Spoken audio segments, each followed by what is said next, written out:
Boa tarde a todos e a todas. Hoje eu vim aqui falar um pouquinho sobre suicídio e ideação suicida, que eu acho que é muito importante que a gente fale sobre isso, que ele é um fenômeno que ele é encontrado em diversas sociedades ao longo da história, mas que hoje a gente vê o suicídio como um tabu na nossa sociedade ocidental. E se tratando de um tabu, a gente tem muita dificuldade de falar sobre essa temática.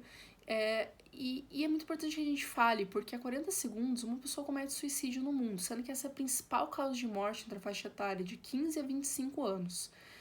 E uma pessoa que tem ideação suicida, ela provavelmente naquele momento ela está tendo maiores problemas ambientais do que as outras pessoas. E a gente associa os 4Ds, seria depressão, desespero, desesperança e desamparo, sendo que a desesperança talvez seja os fatores mais fortemente associados a isso. Como ele é um tabu, a gente tem muitos mitos que giram em torno do suicídio. E um deles é que a maior parte dos suicídios acontecem sem aviso. Bom, isso não é verdade. Antes que uma pessoa tente ou cometa suicídio, ela provavelmente avisou diversas vezes para as pessoas próximas a ela, tanto de forma verbal quanto comportamental. E que muitas vezes, como a gente tem dificuldade de falar sobre esse tema, a gente às vezes até não consegue perceber esses avisos. Então, quanto mais a gente souber sobre essa temática, mais a gente vai conseguir ajudar. Bom, outro mito é que as pessoas que falam sobre suicídio, elas não querem se matar, elas querem chamar atenção. Isso não é verdade. Se uma pessoa falou pra você que tá com ideação suicida, preste atenção, ela confia em você. E você ajudar ela vai fazer toda a diferença em ela superar esse período. Porque nenhum suicídio é inevitável. Mas uma vez que a gente conhece mais essa temática, a gente consegue ajudar mais as pessoas ao nosso redor, não agindo como se isso fosse uma besteira. Outro mito é, uma vez suicida, sempre suicida. Embora uma pessoa que tenha tido ideação suicida, que já tenha tentado suicídio alguma vez, tenha um risco maior de tentar numa próxima vez, isso não é necessariamente uma verdade que ela será sempre suicida. Porque às vezes ela estava passando por um período da vida dela e naquele período ela não conseguiu encontrar uma outra solução para os problemas dela, além de pensar na morte. E talvez em outros períodos ela consiga ter uma maior flexibilidade cognitiva para encontrar soluções. Então é muito importante que a gente pense, né, que isso não é uma realidade. Outro mito é que a gente não deve falar sobre o suicídio para não aumentar o risco da tentativa. Muito pelo contrário, a gente precisa falar sobre o suicídio. E por isso que a gente, inclusive, tem campanha de Setembro Amarelo, porque quando você pergunta para uma pessoa se ela tem ideação suicida e ela não tem ideação suicida, você não vai estar incentivando ela a pensar nisso. Mas se ela já estiver pensando nesse tema e você conseguir conversar com ela sobre isso, você está abrindo um canal para que ela possa te contar o que está acontecendo, para que ela possa contar com você, para que você possa dar apoio para ela e que a partir disso vocês consigam pensar em uma solução alternativa e ela não venha a realmente considerar esse suicídio como a única opção na vida dela. Em relação aos fatores de risco para o suicídio, a gente pode pensar que eles são biológicos, psicológicos, sociais, ambientais e culturais. Alguns fatores poderiam ser adulto jovem, então, e idosos, são pessoas que têm uma maior taxa de tentativas e de mortes. E ser do sexo masculino, bom, isso a gente chama de paradoxo do suicídio. Vou falar isso em outro momento aqui, mas basicamente qual que é a ideia? É que os homens eles cometem mais suicídio que mulheres, as mulheres tentam mais suicídio que os homens. Porque os homens utilizam meios de cometer esse suicídio são mais letais, por exemplo, a arma de fogo. Então, isso varia muito de cultura para cultura, de país para país, mas a gente poderia pensar que a morte em homens é de 3 a 4 vezes mais frequente. Mas que a gente também tem que pensar em algumas coisas para desconstruir isso, né? Essa forma de pensar tão linear, tipo homem, mulher, gênero, enfim. Em relação a transtornos mentais, mais de 90% das pessoas que cometem suicídio, elas já tinham um histórico anterior de transtornos mentais, principalmente depressão, transtorno de humor de uma forma geral, por exemplo, transtorno bipolar. Então é uma coisa que a gente também precisa levar em consideração. A ideação ou plano suicida aumenta o risco da tentativa e ter um histórico familiar de suicídio. Se outras pessoas já tentaram suicídio na família, isso também aumenta a chance.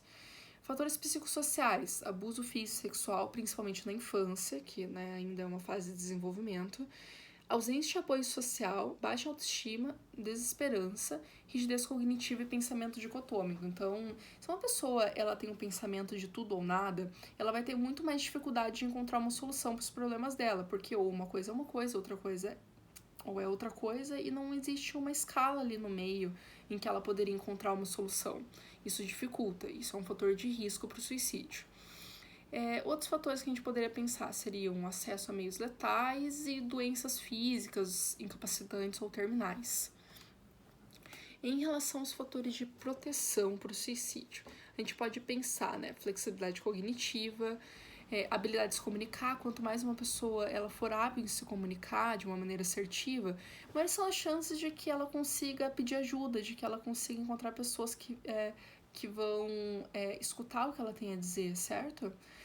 Habilidade de solucionar problemas da vida, uma boa estrutura familiar, né, um bom relacionamento interpessoal, intrafamiliar, um senso de responsabilidade em relação à família. Então pessoas que têm filhos possivelmente vão pensar muito mais antes de tentar suicídio. Apoio em situações de necessidade, você ter um apoio faz toda a diferença nesse processo. Fatores socioculturais como bom relacionamentos em grupos, adesão a valores e normas, e aqui a gente poderia pensar em prática religiosa, mas isso pode ser tanto um fator de risco quanto um fator de proteção. Por quê? Porque a gente pode pensar no coping religioso ou espiritual como uma forma de a pessoa, em situações difíceis, ela contar com aquela religião, ela contar com Deus para ajudar ela a entender aquela fase pela qual ela está passando. Por outro lado, se ela culpar Deus, se ela culpar uma instância superior, se ela, ela não conseguir, ao invés de encontrar soluções para os seus problemas, talvez junto com Deus, ela, né, isso aqui falando de Deus, nessa religião, né, ela culpe e ela se entenda como uma vítima da situação, talvez, na verdade, isso acabe se tornando um fator de risco para o suicídio. Outros fatores de proteção poderiam ser gravidez, boa qualidade de vida e um bom relacionamento terapêutico. Agora eu queria falar um pouquinho sobre como perguntar para uma pessoa. Se você identifica que uma pessoa pode estar pensando em suicídio como opção, é muito importante que você saiba como fazer essa pergunta.